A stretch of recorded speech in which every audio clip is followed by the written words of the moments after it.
Shalom. First and foremost, I want to give all praises and glory and honor to Yahweh, Bahashem, Yahweh Shai, Bahashem, Rakah Kodash. Double honors to the elders and apostles of Great Millstone who rule well and teach well, and peace and blessings to the hopeful elect pushing this word with all righteousness and sincerity. Shalom. So, I'm gonna title this lesson, Anarchy is Soon to Come, because as you can see by this video I'm about to play, the police are starting to stand down because the people are becoming more and more restless, and the crime sprees are starting to ramp up more and more, and they're not going to risk their lives for what they're getting paid, which is just pennies. So first I'm going to grab a quick scripture. This is Matthew chapter 24, verse 12. And because iniquity shall abound, the love of many shall wax cold. And I'm gonna go ahead and play this video, and you'll see that love of many is beginning to wax cold more and more. What is happening right now is worse than I could have ever imagined, but it's exactly what we started to warn you about 6 months ago. It was inevitable that we would start to see a level of lawlessness in the United States of America. As soon as you limit a person's right to defend themselves, to defend life, to defend liberty, you start to see a change in the community's ability to remain up to the status quo with the tools that wrongdoers will use to cause harm and cause violence across the country. And as soon as you start to scale back the measures that police can take when they start to see these events, you are going to see lawlessness. Images show a crowd of 80 to 100 people tearing apart an area in one western state this week. They were smashing storefront windows. They were lighting places on fire. They were causing between $500,000 and $1 million in damage. Authorities responding to this event said that because of legislation that was passed by lawmakers this year, laws have restricted operations and tools that officers can use to stop the destruction of physical harm in an area. The reason we didn't intervene, police said in an interview, goes back to what we talked about last month with House Bill 2928 and the restrictions placed on us, that is, authority measures in a crowd control environment. Residents are saying that what happens next? When is it their house that people can break into and the police do nothing? They stand by.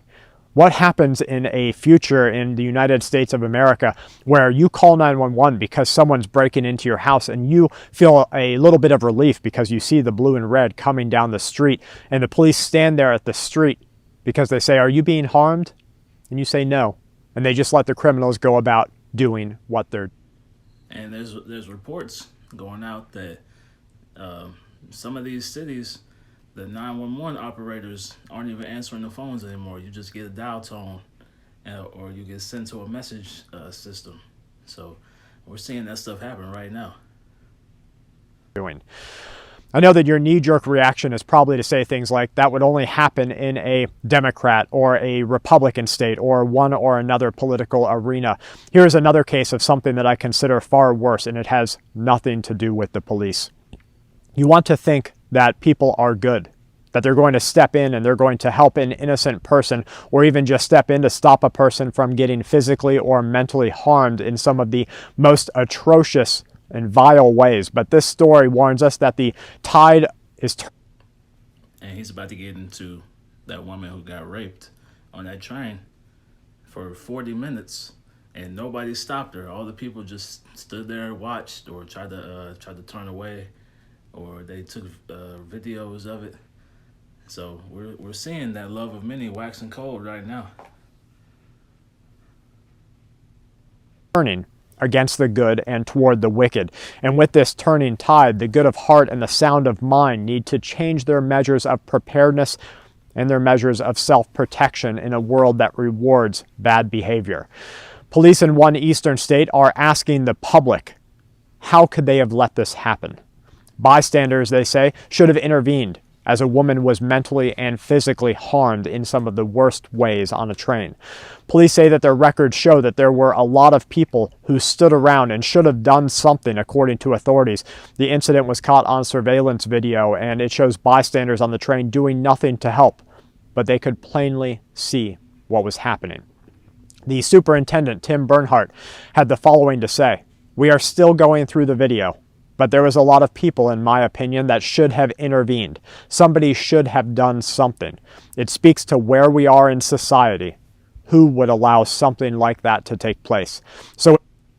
And society is about to get a lot worse. Once this infrastructure begins to crumble or continues to crumble and gets further and further destroyed, these men out here that have been deprived by these women are going to be out here taking these women at will, and there's not going to be anybody to stop them. Because you see these people now, they got it halfway decent right now, and they still let this man do this to that woman. So imagine when they're starving, or they haven't had water in 3-4 days, or they just watched one of their family members get killed. They're not going to be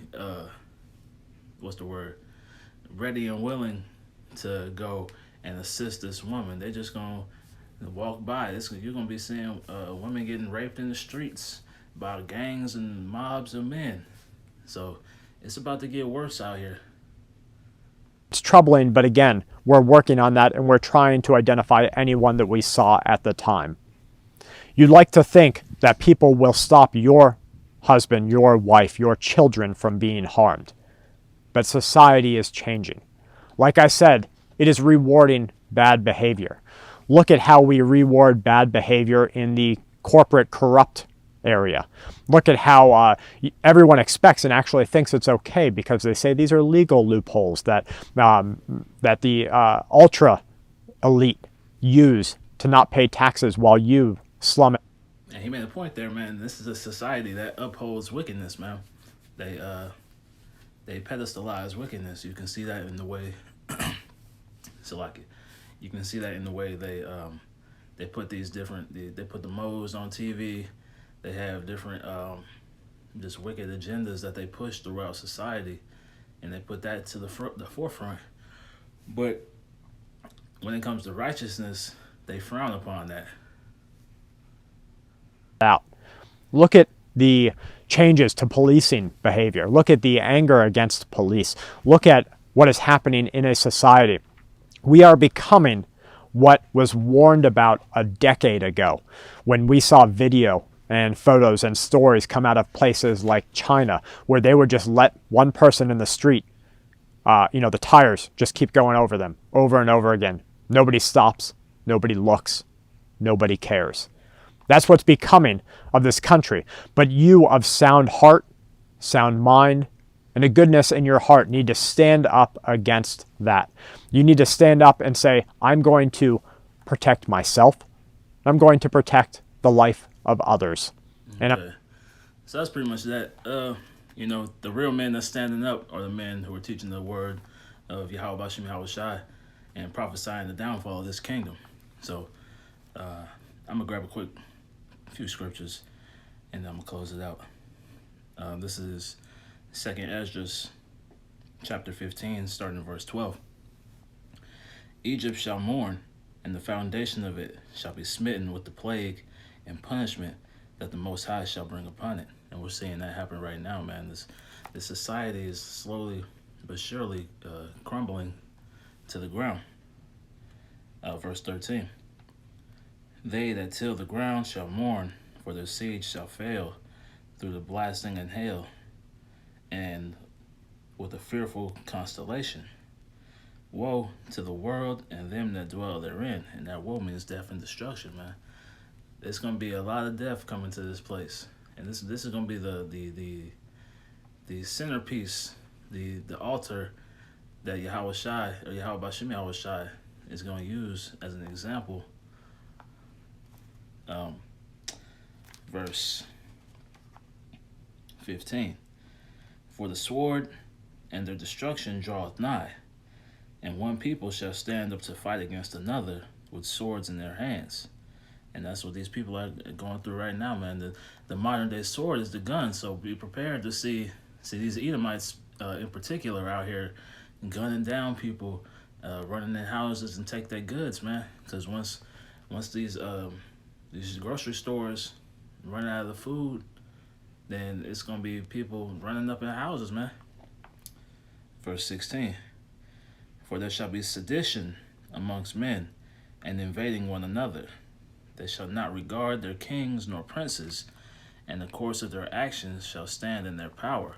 So, right, these people are going to be doing what the hell they want to, man, when they want to, because there's not going to be a police force to hold them back. If you haven't noticed, this society has always been held together by the thinnest thin string, and that's been the fear of consequences from the police or the government. And once that's gone, you're gonna see all these weirdos out here going crazy. And look, you're gonna see more, like I said, you're gonna see more events happening like that woman on the train. Verse 17. A man shall desire to go into a city and shall not be able. And we're seeing that they're about to start these what's the Maxine passports, because if you don't have the Max or the Juicy Juice, you're not going to be able to use the interstates. That's part of their plans. You're not going to be able to go city to city. All these cities have already been designed to be to box people in, so they get the mass majority of people concentrated in one area, and then they can just lock you down. Let's see, verse 18. Because of their pride, the city shall be troubled, the houses shall be destroyed, and the men shall be afraid. Right?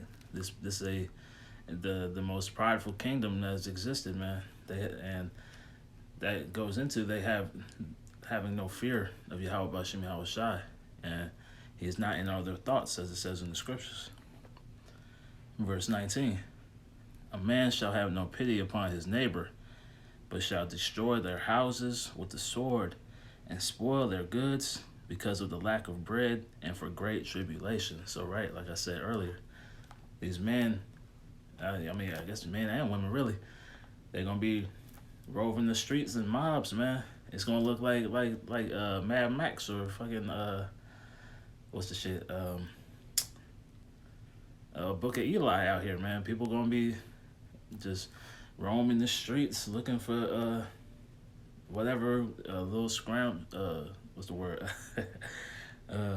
Little bits of food that they can find, little water, whatever. People gonna be out here eating people, and so be prepared for that. You're gonna see mobs of people. You might see a mob of people coming down one way, and a couple people down the street, and you see them. They race up on them, and they start getting chopped up, and they start rotisserizing people. Man, it's gonna be crazy out here. But I'm gonna grab a couple more. This is Isaiah chapter 3 and verse 9.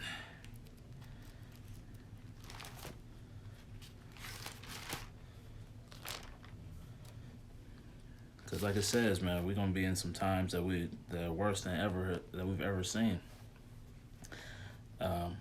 Isaiah chapter 3 verse 9. The show of their countenance doth witness against them, and they declare their sin as Sodom. They hide it not, right? And that's the society, man. The alphabet community has basically a run of the government right now. There's even reports that the UN is considering criminalizing any anything criticizing the alphabet agenda can be criminalized. So we see the state of this society, man. They're declaring their sin as Sodom. And what was Sodom known for, man? The goddamn Moors. And let's see, they hide it not. Woe unto their soul, which is death and destruction. For they have rewarded evil unto themselves. And that evil is coming in the way of Yahweh Bashim Yahweh Shai, sending these plagues, this death, these famines onto this place, man, to destroy these people. Because this earth needs to be cleansed of all this wickedness. Let's see. I'm going to grab Matthew 18 and verse 7. Salakia. 18 and 7. All right, here we go. This is Matthew chapter 18, verse 7. Woe unto the world because of offenses. And we see the offenses, man, the wicked state of this entire society, man. For it must needs that offenses come. So for the offenses that they make, Yahweh Bashim Yahweh Shai is going to send offenses on them through this death and destruction, this pestilence, famines, and and eventually the missiles, man, that's going to destroy this place, melt this place. It's going to be a lake of fire, man. But woe to that man by whom the offense cometh. So it's going to be death and destruction to the man who offended Yahweh Bashim Yahweh Shai. And that's these damn Edomites, these heathen nations, man. It's going to be woe, death, destruction, calamities, peril, whatever synonyms you want to use. It's going to be that. So, I think that's it. I pray that lesson was edifying, like I said, the love of many is waxing cold, and we're seeing that happen before our eyes. So I'm going to close by saying, Call Halal Yamla Yahweh Bashim Yahweh Shai. Double honors to the elders and apostles of Great Millstone who rule well, teach well, and being great examples to his younger brothers. And peace and blessings to the hopeful elect, pushing his word with all righteousness and sincerity. Shalom, wa abba babal, wa kwam yasharala. Hey, DTA, soon. Shalom.